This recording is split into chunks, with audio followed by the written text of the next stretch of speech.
Hello students, स्वागत है आप सभी का मेरे यूट्यूब चैनल स्टडी पैराडाइज के इस नए वीडियो में। आज के इस वीडियो में हम कक्षा 9वीं के गणित के ब्रिज कोर्स के भिन्न पर आधारित कार्यपत्रक 9 को हल करेंगे।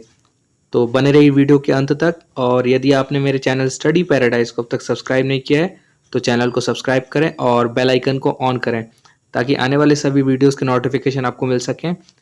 और यदि आपने अब तक इस श्रृंखला पर आए पिछले वीडियोस नहीं देखे हैं तो ब्रिज कोर्स के सॉल्यूशन की जो प्लेलिस्ट है उसकी लिंक मैंने डिस्क्रिप्शन में दे दी है। आप वहां से जाकर पिछले सभी वीडियोस को एक्सेस कर सकते हैं। और यदि आपको मेरे वीडियोस पसंद आते हैं तो लाइक करें और अपने फ्रेंड्स के साथ भी शेयर करें। तो चलिए शुरू करते हैं वीडियो को। तो कार्यपत्रक में पहला प्रश्न है, निम्न भिन्नों का योग ज्ञात करो हर समान होने पर। तो यहाँ पर एक कंडीशन दी गई है कि हमें दो भिन्नों का योगफल ज्ञात करना है जबकि उनकी हर यानी कि नीचे वाली संख्या समान है। भिन्न अंश और हर से मिलकर बनी होती है, ये तो आपको पता होगा। ऊपर वाली संख्या अंश कहलाती है और नीचे वाली संख्या हर कहलाती है। तो यहाँ पर सभी प्रश्नों में हर समान है और हमें इन भिन्नों का योग ज्ञात करना है। जैसे एक प्रश्न उदाहरण के तौर पर दिया गया है, 1/3 धन 2/3, तो दोनों का हर 3 है। तो हमने पिछले कार्यपत्रक में भी देखा था कि जब हरों की समानता होती है तो हमें लघुत्तम समावर्ती वही संख्या प्राप्त हो जाती है। तो 3 और 3 का लघुत्तम समावर्ती 3 है, मतलब 3 के पहाड़े में आने वाली संख्या पहली संख्या 3 ही है। और इसके पश्चात हम अंशों को सीधा सीधा जोड़ सकते हैं। तो 1 धन 2 3 यानी 3/3, तो 3 से 3 यहाँ कैंसिल हो गया तो उत्तर आ गया हमारा 1। इसी प्रकार हमें अगले प्रश्नों को करना है। तो पहला प्रश्न है 3/4 धन 1/4। तो दोनों के हर में 4 है, इसलिए 4 और 4 का लघुत्तम समावर्त 4 आ जाएगा और हम अंशों को सीधा जोड़ देंगे। तो 3 धन 1, तो यह जाएगा 3 और 1 4/4। तो 4 से 4 कैंसिल हो गया तो उत्तर आ गया 1। इसी प्रकार दूसरा प्रश्न है 5/2 धन 3/2। तो दोनों का हर समान है, 2 है, तो ये लघुत्तम भी 2 आ जाएगा और अंश 5 और 3 को हम सीधे तौर पे जोड़ देंगे। तो 5 और 3 हो गया 8/2।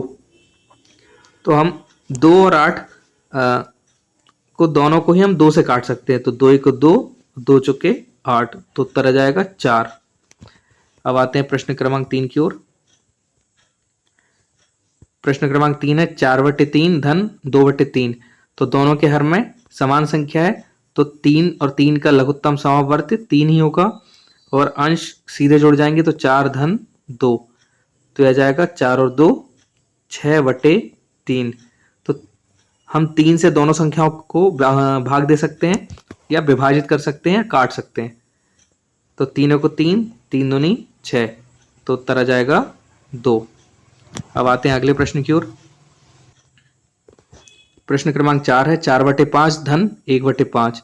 तो दोनों का हर समान है 5, इसलिए लघुत्तम भी 5 और अंश जो है 4 और 1 जुड़ जाएगा। तो 4 धन 1, तो 4 और 1 5/5, या अंश वाले 5 से हर वाला 5 कैंसिल हो गया तो उत्तर आ जाएगा 1। 7/6 धन 5/6। तो दोनों का हर समान है 6, इसलिए लघुत्तम भी 6 और दोनों के अंश जुड़ जाएंगे। तो 7 धन 5, तो 7 और 5 12 और बटे 6। तो दोनों ही संख्याएं 6 से विभाजित हो सकती हैं, तो इसलिए हम 6 से विभाजित करते थे। 6 को 6, 6 दूनी 12, तो उत्तर आ जाएगा 2। अब छठवां प्रश्न है 3/5 धन 7/5। तो दोनों का हर समान है, इसलिए लघुत्तम 5 और अंश 3 और 7 जुड़ जाएंगे। 3 और 7 10/5, तो 5 को 5, 5 दूनी 10, तो उत्तर आ जाएगा 2। अब आते हैं अगले प्रकार के प्रश्न की ओर। प्रश्न क्रमांक 2 है योगफल ज्ञात कीजिए हर असमान होने पर। तो प्रश्न क्रमांक 2 में भी हमें दो भिन्नों का योगफल ज्ञात करना है, किंतु यहाँ पर अब जो भिन्नों के हर हैं वह समान नहीं है। जैसे यहाँ पर 2/3 धन 1/4 है, तो दोनों के हर अलग अलग हैं। एक का हर 3 है और एक का हर 4 है। तो इन्होंने एक प्रश्न को हल करके बताया कि कैसे इन्हें हल किया जाए। 2/3 धन 1/4। तो 2/3 के अंश और हर में यहाँ 4 से गुणा किया गया है और 1/3 के अंश और हर में 3 से गुणा किया गया है। ऐसा इसलिए क्योंकि 3 और 4 का जो लघुत्तम समावर्ती होता है वह होता है 12। मतलब 3 और 4 दोनों के पहाड़े में जो सबसे पहले समान संख्या आती है वह है 12। 12 ही दोनों के पहाड़े में आने वाली ऐसी संख्या है जो समान है। इसके बाद भी कई संख्याएं आती हैं, जैसे 24 आता है, 36 आता है, 48 आता है। तो ये सभी संख्याएं 3 और 4 के पहाड़े में आती है, लेकिन सबसे पहले जो आने वाली संख्या वह है 12। इसलिए इन्होंने हर को 12 बनाने के लिए इस प्रकार गुणा किया है। तो 3 को 12 बनाने के लिए 4 से गुणा किया गया है और 4 को 12 बनाने के लिए 3 से गुणा किया गया है। और चूंकि बाध्यता यह है कि जिस संख्या से हर में गुणा करते हैं उसी से अंश में भी गुणा करना पड़ता है, इसलिए 4 से हर में गुणा किया है तो 4 से ही अंश में भी गुणा किया है। यहाँ 3 से हर में गुणा किया है तो 3 से अंश में भी गुणा किया है। इस प्रकार 3 चौके 12 ये बन गया और 4 तिया 12 और ऊपर 2 चौके 8 और 1 तिया 3। फिर जब इनके हर समान बन जाते हैं तो हम उसी विधि का उपयोग आगे करते हैं कि दोनों का हर समान है तो लघुत्तम 12 और फिर अंशों को जोड़ दिया जाता है। तो 8 और 3 11/12। केवल हर समान बनाने तक विधि अलग रहेगी, उसके बाद पिछले प्रश्नों की तरह ही इन्हें हल करना है। जैसे देखते हैं अब हम एक प्रश्न 2/3 धन 1/2। तो दोनों के हर अलग अलग हैं। अब चूंकि 3 और 2 इनका हमें लघुत्तम समावर्त निकालना है तो इसे हम मौखिक भी निकाल सकते हैं। 3 और 2 के पहाड़े में सबसे पहले आने वाली समान संख्या है 6। 3 के पहाड़े में 2 बार में 6 आता है और 2 के पहाड़े में 3 बार में 6 आता है। इससे पहले ऐसी कोई संख्या नहीं है जो 3 और 2 के पहाड़े में समान हो। तो 3 और 2 का लघुत्तम समावर्त 6 आता है। तो हमें इस 3 को हमें 6 बनाना है, तो इसके लिए हम इसमें 2 से गुणा करेंगे। अब चूंकि हर में 2 से गुणा कर रहे हैं तो अंश में भी हमें 2 से गुणा करना पड़ेगा। धन अब हमें इस 2 को 6 बनाना है, तो इसे हम यहां लिख देते हैं 2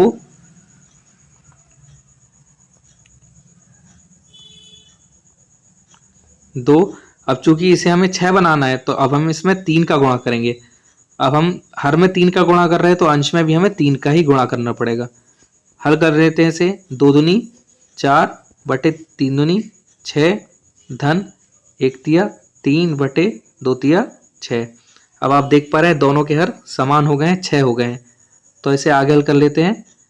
तो हर समान है तो एलसीएम भी 6 और दोनों के अंशों को हम जोड़ लेंगे तो 4 धन 3। तो ये जाएगा 4 और 3 7/6। ये आ गया हमारे पहले प्रश्न का उत्तर। अब आते हैं प्रश्न क्रमांक 2 पर। प्रश्न क्रमांक 2 है 3/4 धन 5/2। तो दोनों के हर अलग अलग हैं, एक का हर 4 है, एक का हर 2 है।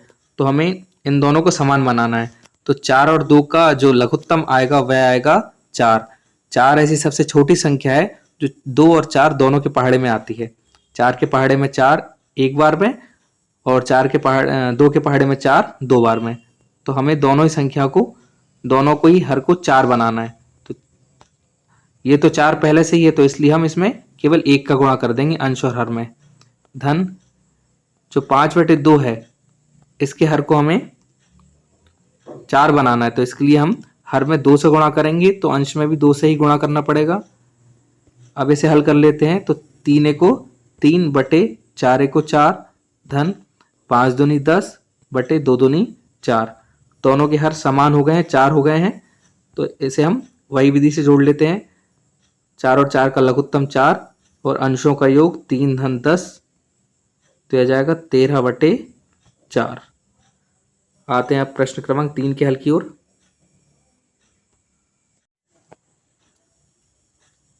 प्रश्न क्रमांक 3 है 4/3 धन 2/5। तो यहाँ पर दोनों के हर असमान हैं, तो 3 और 5 दोनों को हमें समान संख्या बनानी है। तो 3 और 5 का लघुत्तम समावर्त्य होता है 15।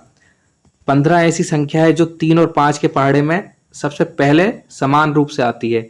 इसके पहले ऐसी कोई संख्या नहीं है जो दोनों के पहाड़े में समान हो। आप पहाड़े देख सकते हैं, उसमें आप आसानी से और समझ जाएंगे। तो दोनों हरों को हमें 15 बनाना होगा। तो 4/3। अब इस 3 को 15 बनाने के लिए हमें इसमें 5 का गुणा करना पड़ेगा। अब हम हर में 5 का गुणा कर रहे हैं तो अंश में भी 5 से ही गुणा करेंगे।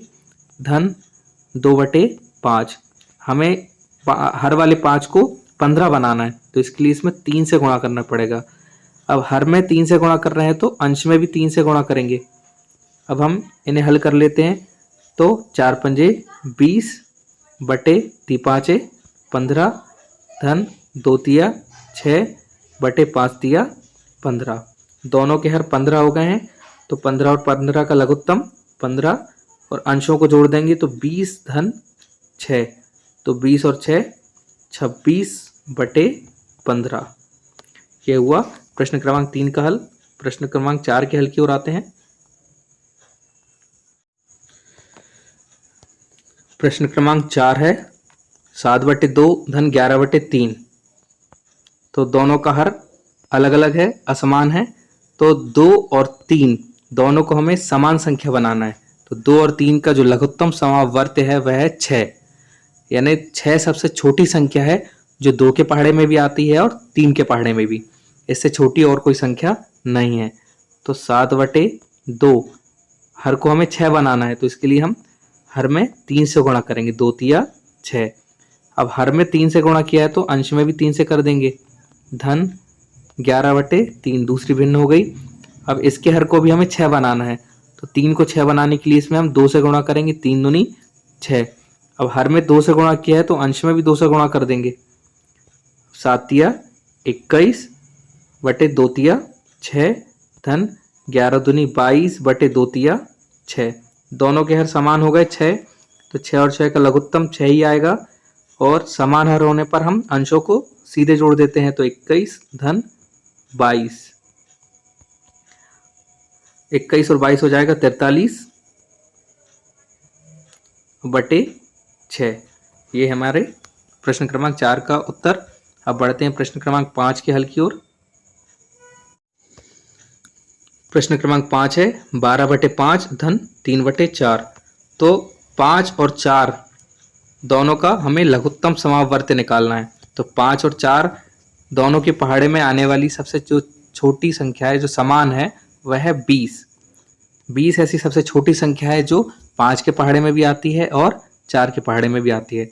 20 से छोटी और कोई संख्या नहीं है जो दोनों के पहाड़े में आने वाली समान संख्या हो। तो हमें दोनों के हर को 20 बनाना है। तो हम 12/5।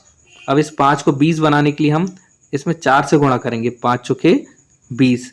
और अब चूंकि 4 का गुणा हमने हर में किया है तो अंश में भी 4 का गुणा कर देंगे। धन अगली भिन्न है 3/4। अब हर को हमें 20 बनाना है तो 4 को 20 बनाने के लिए इसमें 5 से गुणा करना पड़ेगा। 4 पंजे 20। अब हर में 5 से गुणा है तो अंश में भी 5 से गुणा। अब सबको हल कर लेते हैं तो 12 चौके 48 बटे 5 चौके 20 धन 5 तिया 15 बटे 5 चौके या 4 पंजे 20। दोनों के हर समान हो गए 20।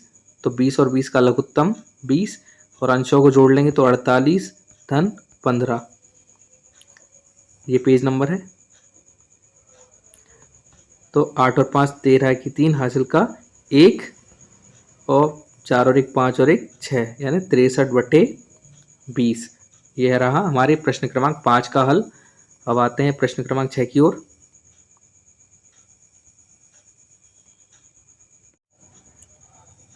अगर आपको वीडियो पसंद आ रहा हो तो वीडियो को लाइक ज़रूर कर दें। इससे मुझे मोटिवेशन मिलता है और भी ऐसे वीडियो बनाने का। अब आते हैं इस कार्यपत्र के अंतिम प्रश्न क्रमांक 6 की ओर। 3/4 धन 9/5। तो हमने पिछले प्रश्न में भी देखा था कि 4 और 5 के पहाड़े में आने वाली सबसे छोटी संख्या है 20। जो सबसे पहले जो आती है वह समान रूप से, मतलब 4 पंजे 20 और 5 चौके 20। इससे पहले ऐसी कोई संख्या नहीं है जो दोनों के पहाड़े में समान है। तो हमें दोनों के हरों को 20 बनाना है। 3/4 और यहाँ 9/5। दोनों के हरों को 20 बनाने के लिए हम 4 में गुणा कर देंगे 5 का। अब हर में 5 का गुणा है तो अंश में भी 5 का गुणा। धन यहाँ हर को 5 को 20 बनाना है तो 4 का गुणा और हर में 4 का गुणा तो अंश में भी 4 का गुणा। हल कर लेंगे 5 तिया 15 बटे 4 पंजे 20 धन 9 चौके 36 बटे 4 पंजे या 5 चौके 20। तो 20 और 20 का लघुत्तम 20 और अंशों का योगफल 15 धन 36। तो हो जाएगा 5 और 6 11 की 1 हासिल का 1 2 और 3 5 51 बटे 20। तो यह था हमारे कार्यपत्रक का संपूर्ण हल। मैं आशा करता हूँ आपको सभी प्रश्नों का हल समझ में आया होगा और आप इस प्रकार के असमान भिन्नों के योगफल को करने में सक्षम हुए होंगे।